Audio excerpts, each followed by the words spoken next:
On était 12 dans la maison. Et on arrivait à nourrir tout ce monde? On arrivait à nourrir tout ce monde. Nous n'avions pas les allocations familiales. Nous n'avions rien à l'époque.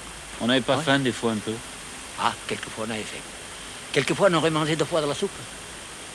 Mais il n'y en avait que pour une fois.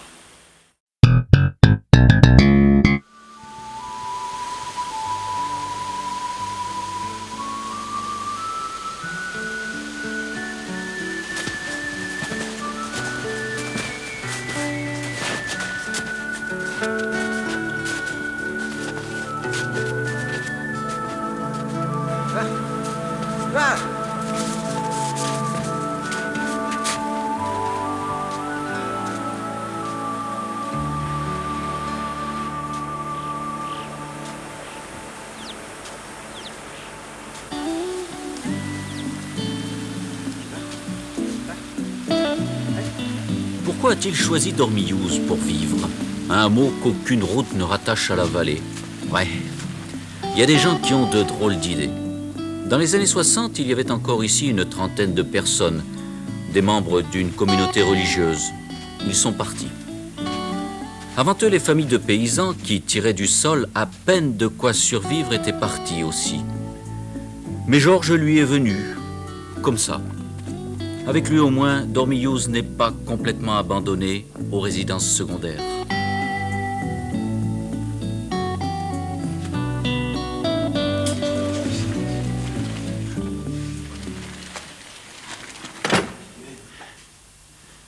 Alors Georges, comment vous êtes arrivé ici? Par le chemin, comme tout le monde. Et ce chemin, un jour, vous l'avez trouvé comment? Comment? Ben un peu par hasard. Un peu par hasard. Les concours de circonstances qui ont fait que je me suis retrouvé sur le chemin et j'ai monté. Et, comme vous avez fait. Et puis voilà, je suis là. Vous êtes là, mais vous n'êtes plus parti. Pourquoi? Il y a à faire ici, je pense. Il y a à faire. Pas mal. À faire quoi? Vous êtes seul? Oh, seul. C'est bien difficile. Je ne sais pas si j'étais pas plus seul en bas qu'ici. Ici, la solitude, ça n'existe pas. Pour être seul, il faut être 2. Et ici, on est toujours plus que 2. Il y a à peu près cette époque-ci, là, le mois d'hiver, il y a pas grand passage. Mais sans ça, il y a toujours du passage. Et moins il y a de passage, plus il est fort, plus il est profond, plus il est valable. Vous savez, l'été, il y a du passage. Trop. Bah, je ne dirais pas qu'il est moins bon, parce que ça fait toujours plaisir de voir quelqu'un, et ça fait aussi toujours plaisir aux autres de voir qu'il y a quelqu'un ici. Mais les meilleurs contacts, c'est quand même en hiver. Parce que venir ici en hiver, vous en avez fait l'expérience aujourd'hui, on laisse quelque chose sur le chemin. On laisse quelque chose.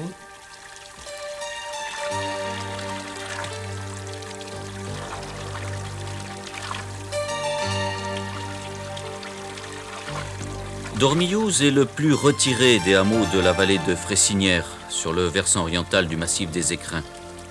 Des lieux aussi isolés mais encore habités, il n'en reste pratiquement plus en France. Pour une raison très simple, les habitants, les uns après les autres, en sont partis.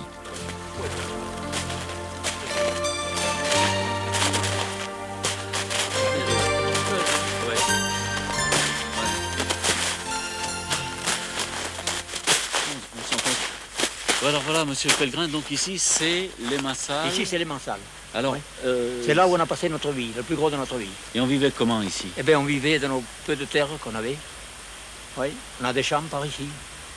Mais c'était plus joli qu'aujourd'hui, parce qu'il y avait moins de bois. On pouvait travailler. Beaucoup plus cultivé. Oui, beaucoup plus cultivé. On pouvait travailler. Vous faisiez votre blé? On faisait notre blé, on faisait nos pommes de terre.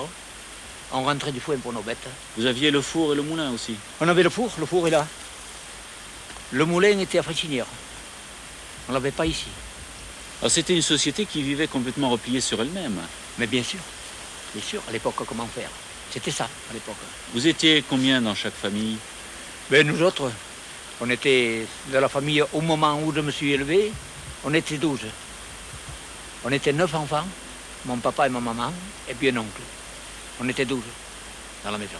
Et on arrivait à nourrir tout ce monde? On arrivait à nourrir tout ce monde. Nous n'avions pas les allocations familiales. Nous n'avions rien à l'époque. On n'avait pas Ouais. faim des fois un peu? Ah, quelquefois on avait faim. Quelquefois on aurait mangé 2 fois de la soupe. Mais il n'y en avait que pour une fois. Bon, je vais vous montrer ma maison. La maison où j'habitais avant qu'on brûle. Et ça ici, c'est ma maison. Il y avait deux maisons, là, une à côté de l'autre. Et on a brûlé en 49. Il y a eu un feu de cheminée. Et c'est un jour où il y avait beaucoup de vent. Et ça a été brûlé en rien de temps. Dans l'affaire de 4-5 heures, ça a été tout par terre. Et vous n'avez pas reconstruit sur place? Non, pas reconstruit sur place parce que après on était peu nombreux. Il y en a qui sont partis ailleurs, qui sont partis du côté de Briançon, les autres sont partis dans le bas de la vallée. Alors nous n'avons pas reconstruit. Ça fait de la peine, bien sûr. On aimerait y habiter de nouveau. Seulement, il n'y a plus de commodités, on ne peut plus habiter là.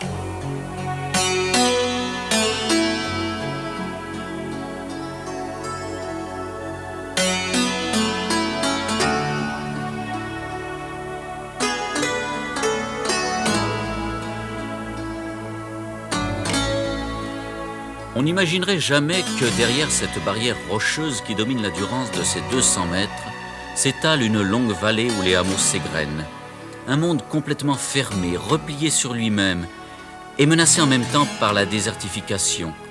De 1000 habitants vers 1850, la population est tombée à moins de 200.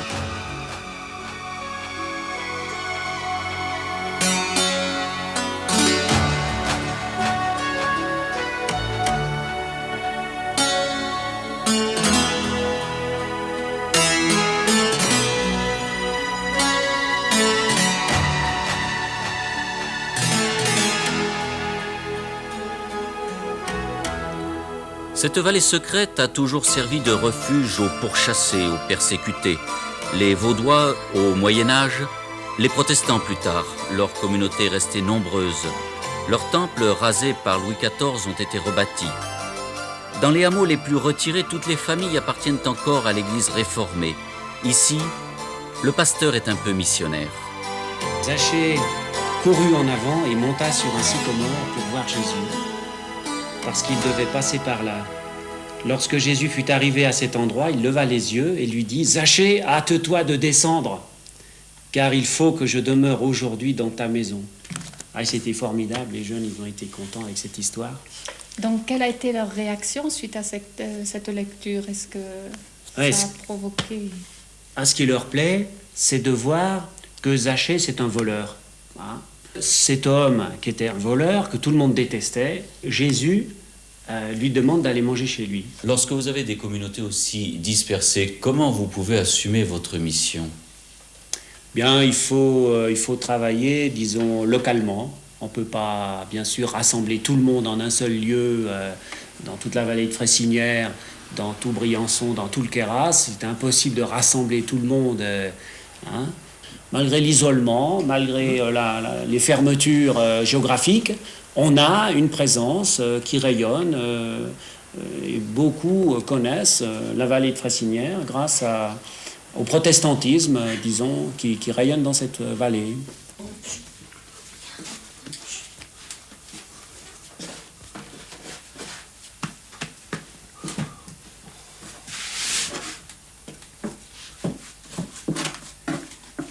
Élie Trouche est le dernier paysan à faire son pain. Autrefois, tout le monde vivait ainsi, sans rien acheter à l'extérieur.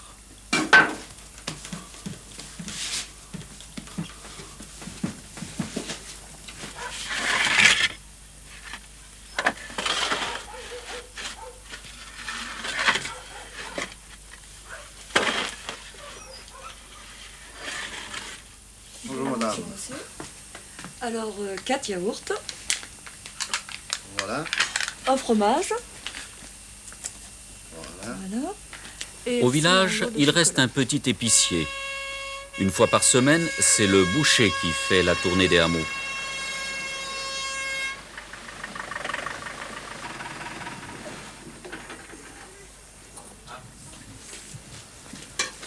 Madame, bonjour. Bonjour. Ça va? Ben, ça va, mais quand vient chercher de quoi manger. Qu'est-ce que vous faites de bon? Vous n'avez pas une pentade? Non. Lapin? Un petit lapin, non? Cette semaine? Et l'on passe ainsi l'hiver à tuer le temps. Eh bien, ma plus grosse, maintenant, occupation, c'est la lecture, parce que je lis énormément. mais ça fatigue quand même à la fin. Et j'aime bien bricoler, alors maintenant je ne peux pas aller là-bas à l'atelier parce qu'il fait froid. Alors je passe mon temps un peu à faire des paniers de temps en temps, ou alors aller au bois quand il ne fait pas trop froid comme ces temps-ci jusqu'à maintenant d'ailleurs. On préparer le bois pour la saison prochaine. Cette année, de la neige, il n'y en a pas beaucoup. Non, il n'y en a pas beaucoup. Cette année, il n'y en a pas. Mais vous vous souvenez des hivers où il y en avait énormément? Oh, et des hivers.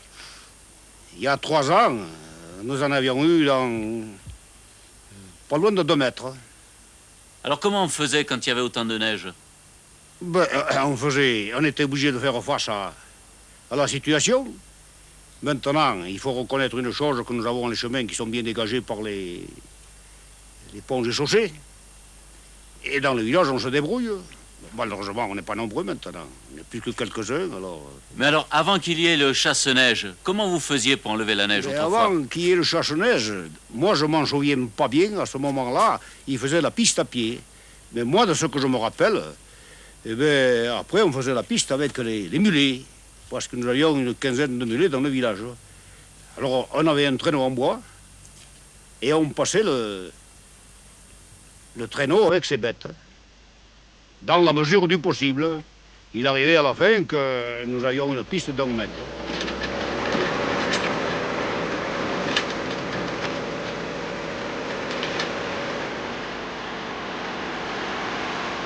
Quelle différence aujourd'hui! Dès les premiers flocons, les chasse-neige sont sur les routes.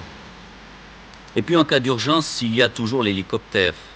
Sur le secteur de Briançon, c'est le détachement aérien de la gendarmerie et le peloton de haute montagne qui assurent les interventions.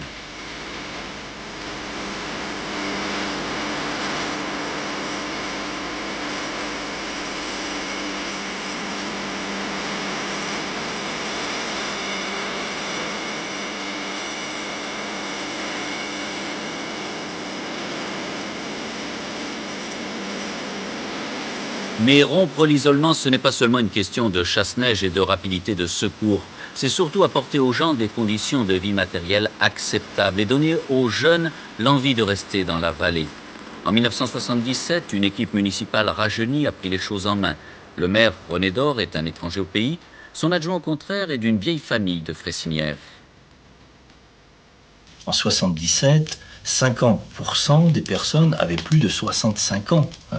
Donc, plus de naissances, plus de mariages, les jeunes partaient, et les jeunes, comme mon adjoint, qui étaient là, avaient envie. Et la première action était le camping, puisqu'il y avait des campeurs sauvages, il y en avait plein, il n'y avait pas d'organisation, ils ne laissaient pas un franc dans la commune, et la volonté de créer une économie déjà par le camping a été la première action qui a été menée. Très souvent, je me suis dit, mais que peut-on faire lorsqu'il n'y a pas d'argent ici, il n'y a plus d'économie? On ne peut créer que quelque chose que lorsqu'on en a les moyens.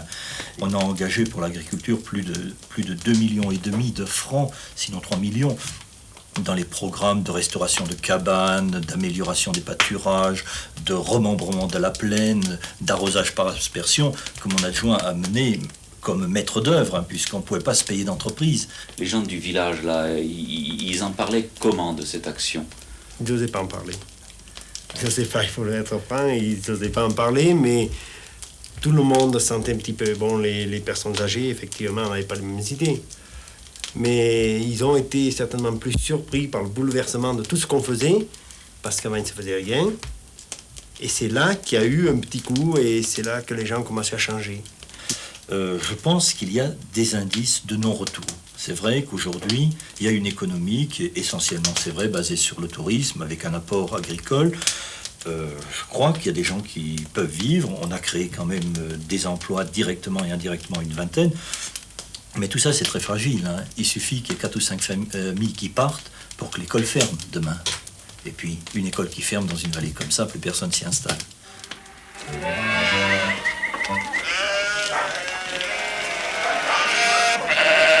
Le bilan des 10 années est largement positif. L'économie pastorale s'est maintenue malgré la crise du mouton. Des artisans se sont installés. Les habitants, la plupart des ouvriers paysans employés dans les usines de la vallée de la Durance, ont découvert une activité nouvelle, le tourisme. C'est le cas de la famille Moutier qui a ouvert un hôtel-restaurant. Eh bien, on travaille en famille et on avait des enfants. Il fallait bien qu'on pense à leur avenir. Et puis, comme on ne peut pas rester toute une vie ouvrier d'usine. Alors, comme on avait une fille qu'on a pu lui faire apprendre l'école hôtelière, on a fait suivre des cours. Et en attendant, ma femme fait la cuisine, en attendant qu'elle prenne le relais derrière. Quand vous avez fait votre projet, vous avez songé non seulement à l'avenir de votre famille, mais aussi au développement de votre propre village. Ben, disons que je crois que les deux sont liés.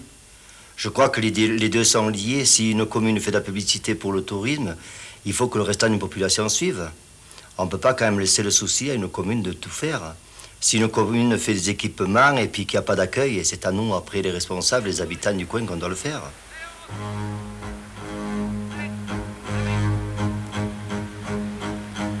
Et puis, d'autres gens se sont installés dans la vallée en créant des activités nouvelles.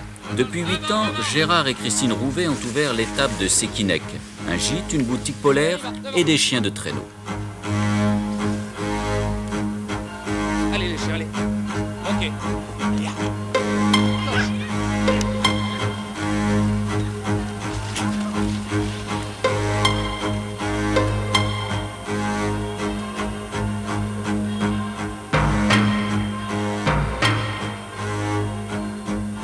Plus classique, la randonnée et le ski de fond proposés par Lionel et Micheline. Mais ce qui est exceptionnel, c'est la qualité des séjours et de l'accueil aux 5 saisons, leur gîte.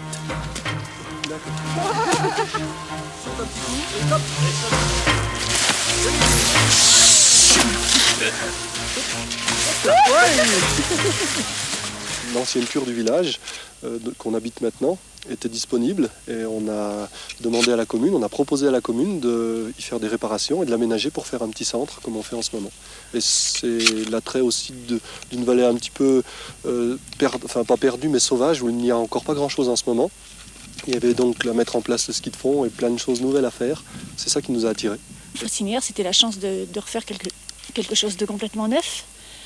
J'ai trouvé parce que vraiment, enfin, on dit qu'il n'y a pas de hasard, je crois qu'il n'y en a pas. Il s'est trouvé sur mon chemin la possibilité de venir y travailler. Et c'est vrai que je suis bien dans ce genre de petit village avec les gens qui y habitent. Je me sens assez en harmonie avec eux et c'est là que je suis bien, donc c'était tout tracé. C'est ça, en fait, ce qui nous a plu et ce qu'on a choisi en mettant en place cette activité, c'est de proposer un accueil familial qui permette à des gens de venir une semaine, faire à la fois du ski, mais aussi se retrouver, partager quelque chose en groupe. On a un système un peu de séjour tout compris, comme on pourrait dire, où les gens arrivent le dimanche et restent une semaine chez nous.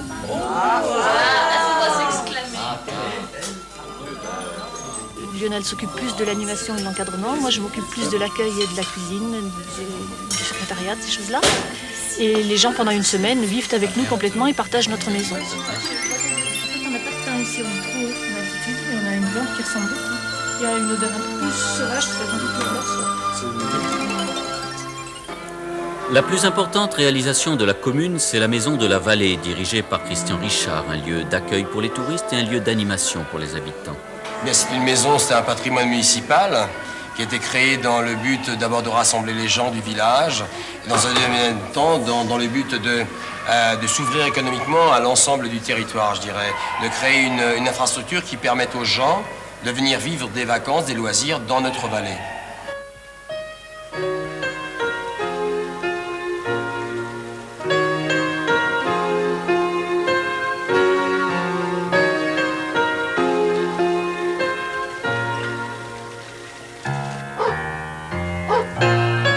L'isolement géographique et culturel de la vallée de Fressinière est aujourd'hui rompu.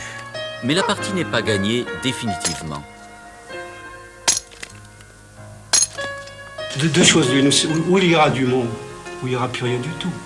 Il n'y a pas de milieu. Pour l'instant, je pense que c'est une période de transition. Et fait la trace. J'espère que ça va suivre.